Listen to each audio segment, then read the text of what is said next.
सकीब भाई, ये क्या चल रहा है बिहार के अंदर? आखिर एक चीज और जो कहा जा रहा है कि उपराष्ट्रपति चुनाव के बाद सीटों का बंटवारा फाइनल होगा, घोषित होगा। तो उपराष्ट्रपति चुनाव से सीटों के बंटवारे का क्या लेना देना? क्यों इंतजार कर रही है भारतीय जनता पार्टी? नीतीश कुमार साहब तो अपने उम्मीदवार घोषित करना शुरू कर दिए। सभी पैनलिस्टों को नमस्कार। आवाज आ रही है राम प्रकाश भाई? जी जी, फर्स्ट क्लास। जी, देखिए, उपराष्ट्रपति चुनाव को लेकर के भी आपको ये देखना होगा कि अब ये जो उपराष्ट्रपति का चुनाव हो रहा है, ये नरेंद्र मोदी न 2014 वाले हैं, न नरेंद्र मोदी 2019 वाले हैं। जैसे धनखड़ को इन्होंने जिता लिया था, जैसे वेंकैया नायडू जीत गए थे। ये भाजपा को भी पता है कि इस बार सीपी राधाकृष्णन की राहें इतनी आसान नहीं है।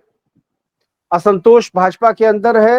राजीव प्रताप रूडी का कल बयान देख लीजिए, निशिकांत दुबे को पटक के रगड़ दिया है शब्दों में, उसको मतलब शारीरिक नहीं, शाब्दिक रूप से। मैं तो उसको पटक के रगड़ना ही बोलता हूं कि यह अहंकारी है, संसद पे गुंडई करता है। तो राजीव प्रताप रूडी का ये बयान निशिकांत दुबे के लिए, ये आपको भाजपा के अंदर क्या चल रहा है और क्या लॉबिंग है भाजपा की, ये आपको बहुत स्पष्ट रूप से समझ में आ जाएगा।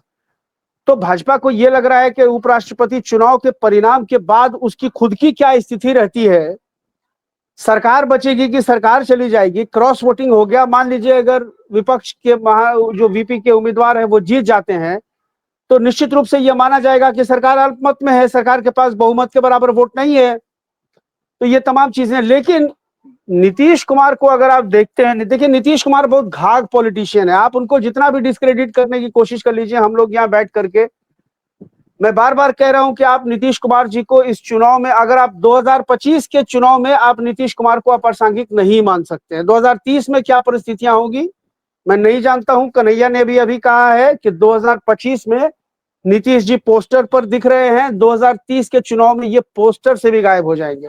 संभव है लेकिन 2030 के चुनाव में अभी आप नीतीश कुमार को अप्रासंगिक नहीं मान सकते हैं। नीतीश कुमार कब क्या मूव ले लेंगे और कब आपको शॉट लगा देंगे। कल सम्राट चौधरी बैठे हुए थे, जिस वक्त ये उम्मीदवारी की घोषणा हुई है, मंच पर भाजपा के सम्राट चौधरी बैठे हुए थे, जो स्वयं को मुख्यमंत्री जो है उम्मीदवार, मुख्यमंत्री का उम्मीदवार मान रहे हैं, मुख्यमंत्री का चेहरा मान रहे हैं बिहार विधानसभा चुनाव 2025 में। उनके सामने नीतीश कुमार ने अपने प्रत्याशी का ऐलान करके भाजपा को यह मैसेज दे दिया है कि हमसे गुंडई करने की कोशिश नहीं करना, ये हमारी सीट थी और हम अपनी मर्जी के मालिक हैं, सीट बंटवारे में हम तुमसे ज्यादा रहेंगे, बड़े भाई की भूमिका में रहेंगे। और उसका एक ट्रेलर ये देख लो कि हम तुमसे पूछ करके अपने सीटों के बंटवारे का ऐलान नहीं करेंगे। हमको जहां समझ में आएगा, आपको याद होगा कि लोकसभा चुनाव में भी जनता दल यूनाइटेड, जब सीटों का बंटवारा एनडीए में नहीं हुआ था, जनता दल यूनाइटेड ने सीतामढ़ी में अपने प्रत्याशी देवेश चंद्र ठाकुर का ऐलान कर दिया था। प्रफुल्ल सर आपको बताएंगे कि सीतामढ़ी में जब लोकसभा चुनाव में सीटों का बंटवारा 40 सीटों का नहीं तय हुआ था कि कौन कितनी सीटों पर लड़ेगा, तब भी 6 महीने पहले नीतीश कुमार जी ने सीतामढ़ी में अपने प्रत्याशी देवेश चंद्र ठाकुर का ऐलान कर दिया था कि सीतामढ़ी में ये प्रत्याशी होने जा रहे हैं, आप इनको वोट दीजिएगा, जिताइएगा। इससे भाजपा को उन्होंने एक मैसेज दे दिया था साफ, यही उन्होंने कल किया है। उससे एक और काट आप समझ सकते हैं। देखिए, राजपुर सुरक्षित सीट है।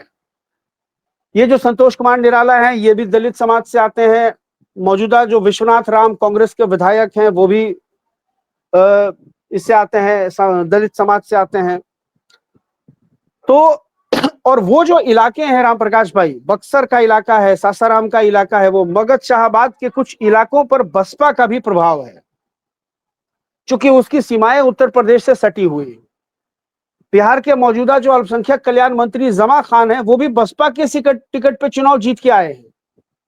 बसपा के सीट पर चुनाव जीत के वो 94-95 हजार वोट ला करके सीट चुनाव जीते, और फिर उसके बाद वो जदयू में आ गए और उन्होंने भाजपा के बृजकिशोर बिंद को हराया वहां चैनपुर में। भाजपा की वहां उनके सामने भाजपा लड़ी थी। यहां बसपा के बारे में जो आप बता रहे हैं, बसपा ने बहुत क्लोज फाइट दिया है। जहानाबाद लोकसभा की सीट पर बसपा के अरुण कुमार, जिनकी अभी जदयू में आने की चर्चा है, उन्होंने अगर चुनाव नहीं लड़ा होता तो संभवतः सुशील सिंह जो इनके जो ये हैं क्या भाजपा के जो उम्मीदवार थे वहां से, वो जीत गए होते। लेकिन बसपा के 1 लाख वोट काट देने से आरजेडी के सुरेंद्र यादव वहां चुनाव जीत गए। तो बसपा का भी प्रभाव है। इससे पहले अच्छा, ये जो संतोष निराला है ये बेसिकली बसपा के ही नेता रहे हैं। इनके चुनावी राजनीति की शुरुआत ही बसपा की राजनीति से हुई है और ये खुद भी 2 बार बसपा की सीट पर चुनाव लड़ चुके हैं और जदयू के उम्मीदवार से हार चुके हैं। महिला एक उम्मीदवार थी, अब वो दुनिया में नहीं है, दिवंगत हो चुकी हैं। बाद में ये जदयू में आए और ये जदयू से फिर जीते, फिर मंत्री बने, फिर उनको अति पिछड़ा महादलित आयोग का अध्यक्ष भी बनाया नीतीश कुमार ने। नीतीश कुमार के गुड बुक में माने जाते हैं दलित नेताओं में। संतोष निराला नीतीश कुमार के गुड बुक में माने जाते हैं।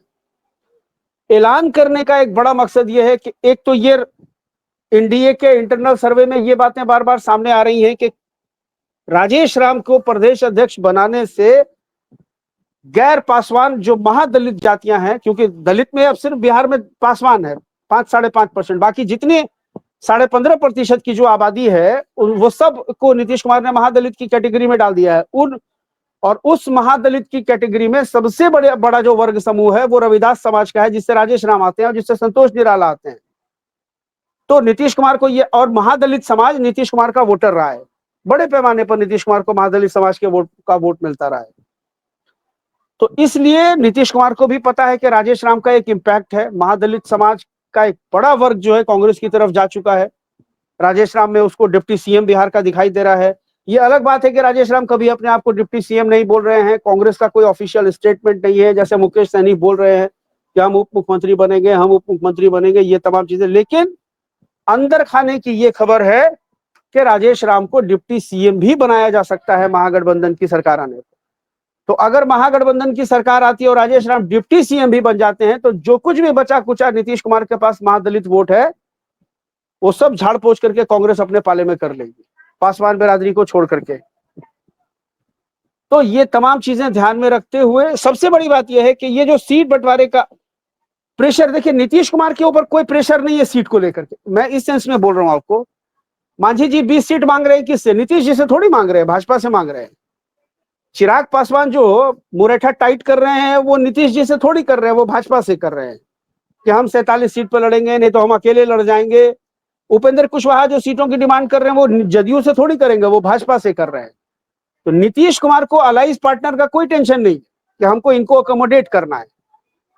महागठबंधन में ये सिचुएशन है कि तमाम, अभी जो तेजस्वी की आवाज पर बैठक हुई है परसों, उसमें यह आम सहमति बनी है कि हम लोग पिछले बार के चुनाव में जिस तरह लड़े थे, सहनी पिछली बार इधर थे, 11 सीटों पर चुनाव लड़े थे। कांग्रेस, राजद और वाम दल पिछले बार के महागठबंधन में थी, अभी सहनी भी है।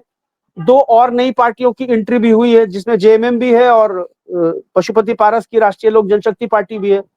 इनको भी एकोमोडेट करना है। तो यहाँ एक सामान्य सी समझ ये बनी है कि पिछली बार की सीटों की संख्या में हम सबको कुछ ना कुछ सीटें छोड़नी पड़ेंगी, तब जाके हम इन नए पार्टनर्स को, नए एलाई पार्टनर्स को हम जो एकोमोडेट कर पाएंगे, है ना। तो भले ही 2-2, 4-4 सीटें दे, लेकिन छोड़नी तो सब। पिछली बार राजद 143 सीट पे चुनाव लड़ी थी, 143 से 144 सीट पे, तो अभी राजद 143-44 पे थोड़ी लड़ेगी, अभी राजद 130 से 32 सीट पे चुनाव लड़ेगी। कांग्रेस के बारे में हम लोग शुरू से, मैं आपको कह रहा हूं कि कांग्रेस 70 सीटों पर पिछली बार चुनाव लड़ी थी। इस बार कांग्रेस 70 सीटों पर चुनाव लड़ने नहीं जा रही है, कांग्रेस 70 से नीचे आएगी। अलबत्ता उसकी एक शर्त यह है कि सीटें पिक एंड चूज उसकी अपनी होंगी, तो वो कहां से चुनाव लड़ेगी। उसमें वो सीट तो आपको है ही जो 19 उसकी जीती है। 35 पर कांग्रेस पिछले साल 2020 के चुनाव में दूसरे नंबर पर रही थी 35 सीटों पर, वो सीटें होंगी उसकी प्राथमिकता में, यानी 19 और 35 54, और उसके अलावा 2-4 सीटें और जहां उसका परफॉर्मेंस बेहतर हो सकता है अब राहुल गांधी की इस यात्रा के लिए। तो ये है, सैनी साहब को भी एकोमोडेट किया जाएगा, डबल डिजिट में उनको सीटें दी जाएगी। माले की सीट बढ़ाने की बात इधर हो रही है क्योंकि माले का स्ट्राइक रेट पिछली बार बहुत अच्छा रहा था। माले ने 19 सीटों पर चुनाव लड़ करके 12 सीटें जीती थी माले ने। अच्छा, वहां जो सीटों की समाचार मैं आपको एक एग्जांपल से बता रहा हूँ, एक लाइन में, बस एक लाइन में राम प्रकाश भाई। चलिए दूसरे स्पेल में बोल लूंगा मैं, अभी हम लोग जो प्रफुल्ल भाई से बात करते हैं।